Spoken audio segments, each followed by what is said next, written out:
தீ விபத்தால் வீடுகள் முற்றிலும் எரிந்து பாதிக்கப்பட்ட 2 குடும்பத்தினருக்கு 1 லட்சம் ரூபாய் மதிப்புள்ள நிவாரணப் பொருட்களை குடும்பத்திற்கு தேவையான நிவாரணப் பொருட்களை வழங்கிய அதிமுக பிரமுகர் மார்க்கோனிக்கு அக்குடும்பத்தினர் கண்ணீர் மல்க நன்றி தெரிவித்தனர். மயிலாடுதுறை மாவட்டம் சீர்காழி ரயில்வே ரோட்டில் கஸ்தூரி என்பவர் தனது கூரை வீட்டில் குடும்பத்தோடு வசித்து வந்தார். இந்த நிலையில் சமையல் செய்யும் பொழுது கேஸ் சிலிண்டர் கசிவு ஏற்பட்டு தீ விபத்திற்குள்ளானது.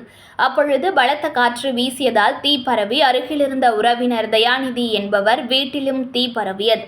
இதனைத் தொடர்ந்து 2 வீட்டிலும் உள்ள 7 லட்சம் ரூபாய் மதிப்பிலான பீரோ, கட்டில், உடைகள், உணவுப் பொருட்கள், நகைகள், திருமண சீர்வரிசை பொருள்கள் முற்றிலும் எரிந்து நாசமாகின.